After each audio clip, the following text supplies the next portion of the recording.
नमस्कार मित्रांनो. तर लाखात एक आमचा दादा या मालिकेमध्ये आपल्याला पाहायला मिळतंय की सूर्या, तुळजा आणि त्याच्या सगळ्या बहिणी घर साफ करायला लागलेल्या असतात. घर साफ करताना सगळ्या बहिणी वैतागलेल्या असतात. तेव्हा राजश्री चिडून म्हणते की ते सगळे काम करतात, ते फक्त एक माणूस सोडून. तिथून ती पळत येते आणि म्हणते की धनू दिदी झोपती काय, उठ ना गं, काम करायचं नाही आहे का? हे बघून धनू म्हणते की आधी मला खायला द्या, मग मी बघेन काम करायचं की नाही. आता एवढं सगळं काम केल्यानंतर भूक लागणार नाही का? हे ऐकल्यावर राजू म्हणते अगं तुला काय वाटतं का गं, 3 वेळा सकाळपासून नाश्ता करून झालाय, उपीट खाल्लं, शिरा खाल्लास, पोहे खाल्लं आणि अजून तुला कसली गं भूक लागली आहे? तेव्हा धनू म्हणते की एवढं सगळं काम केल्यानंतर एवढा नाश्ता तर लागणारच ना, ते काही माहीत नाही, मला आताही खायला द्या, मग मी काम करेन, असं म्हणून सगळे हसायला लागतात. तेवढ्यात काजू तिथे येतो. काजू म्हणतो की काय किती थंड साफसफाई चालली आहे. धनू उठते, रागात झाडू घेते आणि त्याच्या हातात ठेवते आणि म्हणते की चल कामाला लाग, सगळी साफसफाई झाली पाहिजे. हे ऐकल्यानंतर काजू म्हणतो की अगं हा झाडू केवढा, मी केवढा, शोभतंय का ते, कसं दिसेल ते? सगळ्या बहिणी हसतात. तेव्हा धनू म्हणते की तुझं ते कपल कुठे आहे? कोणाला काहीच कळत नाही. तो म्हणतो कसलं कपल, अरे पुड्या कुठे? तेव्हा तो काजू म्हणतो की तो काय माझा कपल बिपल नाही, तसलं बोलायचं नाही. सगळ्या बहिणी खूप असतात. तेव्हा काजू म्हणतो की येतोय तो मागून, तो दुकानावरून यायला लागलाय. असं म्हणून तो म्हणतो की मी तुमच्यासाठी एक एनर्जी ड्रिंक आणली आहे. कोण म्हणतं की काय काय आहे म्हणून दाखव, तर तो आपली गाणी लावतो. सगळे गाण्यांच्या तालांवर साफसफाई करायला लागतात. जवळपास सगळी साफसफाई झाल्यानंतर सगळेजण बसतात.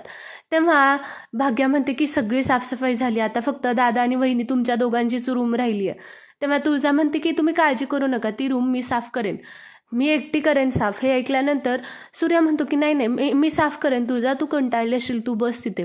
तेव्हा धनू म्हणते की नाही नाही, आता तुमच्या दोघांचं लग्न झालंय, तुम्ही दोघांनी साफ करायची, ती शास्त्र असतं ते. असं ऐकल्यानंतर ते दोघं तुळजा आणि सूर्याला उठवतात आणि आपली रूम साफ करायला पाठवून देतात. बाहेर सगळे बसलेले असतात. सूर्या तुळजा आपली रूम साफ करताना तुळजाला अचानक झुरळ दिसतं आणि ती सूर्याच्या मिठीत जाते. सूर्याला सांगते की अरे तिथे झुरळ आहे, ते घालव घालव. सूर्या जाणारच असतो की इतक्या त्याला त्याचा छोटा मित्र दिसतो आणि तू बहाणा मार असं सांगायला लागतो. म्हणून तो झुरळ घालवलेल्याचं नाटक करायला लागतो. तो हा सगळा आनंद घेत असतो तुळजा आपल्या मिठीत राहावी म्हणून. तुळजाला थोड्या वेळाने कळतं की हे सगळं सूर्या नाटक करतं. तेव्हा ती म्हणते की सूर्या तू हे सगळं नाटक करतोयस? सूर्य हसायला लागतो, म्हणतो की नाही नाही अगं, खरंच झुरळ गेलं तिथून. तुळजाला कळतं, ती झाडू घेऊन त्याच्या मागे मारायला लागते. ते मारता मारता आपलं दोघं सुद्धा एकाच बेडवर पडतात. सूर्या तुळजाच्या प्रेमात पडून तिथेच तिला बघत बसलेला असतो. सगळे वरची रूम साफ करून झाल्यानंतर सगळेजण खाली येतात, खायला लागतात. तेव्हा आपली राजू हिशोब करत बसलेली असते. ती म्हणते की अरे दादा, सगळा खर्च काढल्यानंतर आल्याच्या हिशोबाने गेल्याच्या हिशोबाने असं वाटतं यावेळेस दिवाळीला पैसे कमी पडतील. तेव्हा सूर्या म्हणतो की नाही नाही, मी बघेन काय करायचं ते. राजू सगळा हिशोब सांगायला लागते, आपल्याकडे किती पैसे राहिलेत आणि आपण किती खर्च केला पाहिजे.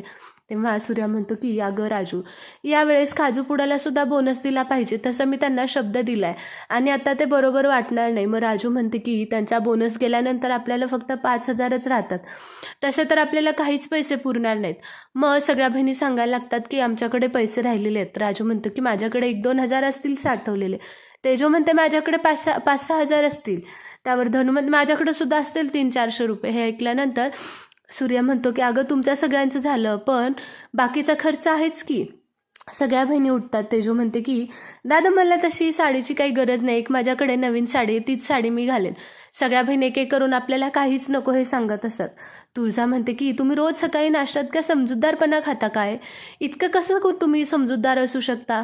तेव्हा सूर्या म्हणतो की नाही नाही, तुम्ही सगळ्यांचं हे केलं ना, तुम्हाला सगळ्यांना खुश ठेवणं हे माझं कर्तव्य आहे. सगळ्यांना कपडे घेणार, सगळ्यांचा आनंद होणार. तेव्हा त्या दोघी म्हणतात की बरं ठीक आहे. सूर्या कपडे आणायला निघालेला असतो. तेव्हा धनू म्हणते की कपडे आणायला सुद्धा तू वहिनीला घेऊन जा, वहिनीच्या पसंतीचे यावेळेस कपडे आण, असं म्हणून ते त्या दोघांना कपडे आणण्यासाठी पाठवतात. मागे सगळ्या बहिणी आपल्याला नवीन कपडे येणार म्हणून खूप खुश असतात. दुकानात जातो सूर्या, सगळी कपडे सगळ्या बहिणींना घेतो. तिथे तुळजाला एक साडी खूप आवडलेली असते. सूर्या आपला हिशोब करताना पैसे बघतो तर पैसे कमी पडतात. हे तुळजा बघते म्हणून तुळजा सूर्याजवळ जाते आणि म्हणते की माझ्या साडीसाठी तुझ्याकडे कमी पैसे पडतात ना, मला नको साडी. सूर्या म्हणतो नाही नाही थांब, मी आलो लगेच. तुळजा म्हणते की सूर्या, तू माझ्यासाठी दुसऱ्यांकडे उधार पैसे मागितलेले मला आवडणार नाही. आपण फक्त यावेळेस पोरींनाच कपडे घेऊ. सूर्या हसतो आणि फक्त पोरींनाच कपडे घेऊन ते घरी जातात. कपडे बघून सगळेजण खूप खुश होतात. सगळ्या आपल्या आपला ड्रेस आवडीचा बघतात. त्यांना खूप आवडलेला असतो. तेवढ्यात सूर्या म्हणतो की आज वसुबारस आहे. तुम्ही सगळ्यांनी निवेदाची तयारी केली आहे ना? बाजरीची भाकरी, शेंग सगळं बनवलं आहे ना? राजू म्हणते की हो हो झालंय. सगळ्यांना घेऊन तो आपला गाईच्या पाया पडायला चाललेला असतो. ह्या सगळ्या बहिणी अजून आवरलं नाही म्हणून राजू आवाज द्यायला लागते की झालं की नाही तुमच्या सगळ्यांचं? सगळ्याजणी हो हो म्हणतात आणि बाहेर येतात. तुळजा नैवेद्याचं ताट घेऊन गाईकडे जाते. सगळेजण एक एक करून गाईला पूजून नैवेद्य चारतात. तिथे सगळं झाल्यानंतर सगळ्या बहिणी माघारी येतात. सूर्या मात्र तिथेच बसलेला असतो. बहिणी म्हणतात की तुला एक सिक्रेट सांगायचं आहे, तुला एक दाखवायचं आहे. तुळजा म्हणते की कसलं सिक्रेट, सांगा ना मला, काय झालं? तेव्हा बहिणी सांगतात की अगं बहिणी, आपला दादा एक नाही सगळं पूजा झाल्यानंतर स्वतः गाईला एक घास चारतो आणि आपल्या वर्षभरात आपल्यासोबत काय झालंय याची तो गोष्ट सांगत बसतो. तुळजा म्हणते की हे असे असेल तर मला बघायचंच आहे. असं म्हणून ती म्हणते की आता तर मला इथे थांबावंच लागेल, तुम्ही जावा. काजू म्हणतो की वहिनीला काय दादाशिवाय थोडंसुद्धा करमत नाही आहे. वहिनीला जिथे दादा तिथे तीच थांबायचं आहे म्हणून ते चिडवायला लागतात. तुळजा तिथेच थांबते. ती एका कोपऱ्यात उभी राहून सूर्याचं सगळं बोलणं ऐकत असते. सूर्या गाईला सांगत असतो की अगं माझ्या नशिबात, सगळ्यांच्या नशिबात दुःख हे असतंच, पण खूप काही चांगल्या गोष्टीसुद्धा झाल्या. तो वर्षभराची स्टोरी सांगायला लागतो. तुळजा म्हणतो की हा एवढं याच्यासोबत आयुष्यात होऊन सुद्धा हा इतका पॉझिटिव्ह कसा असू शकतो? खरंच सूर्या तू खूप समजूतदार आहेस, असं ती बोलत असते. सूर्या आपल्या गाईशी सगळं बोलणं झाल्यानंतर तो म्हणतो की अगं तुला एक सांगायचंच राहिलं, तुळजाला डॉक्टर व्हायचं आहे. तिची स्वप्न खूप मोठी आहेत आणि मी ना तिला तिच्या प्रत्येक स्वप्नात मदत पूर्णपणे करणार. तुळजा खूप ऐकते. तुळजाला आनंद होतो की सूर्या सगळ्यांसोबत आपला पण किती विचार करतो. सूर्या गाईशी बोलून तो तिथून निघून जातो. तुळजा परत गाईसमोर येते, हात जोडते आणि तिला सांगायला लागते की गौमाता, तू सगळ्यांचे दुःख पदरात घेतेस हे माहीत आहे, पण तू सगळ्यांना खुश ठेव. सूर्या खरंच खूप चांगला मुलगा आहे. ती सुद्धा आपली पाया पडून घरी जायला लागते. इकडे सूर्या गाईशी आपलं वचन दिलेलं असतं की तुळजाला काही झालं तरी तिला ती प्रत्येक गोष्टीत साथ देणार. असं हे तुळजाला त्याचं वागणं खूप आवडलेलं असतं. हळूहळू तुळजासुद्धा सूर्याच्या प्रेमात पडताना दाखवलेलं आहे. तुम्हाला हा व्हिडिओ आवडला असेल तर आपल्या चॅनलला लाईक करा, शेअर करा आणि सबस्क्राईब करायला विसरू नका. थँक्यू.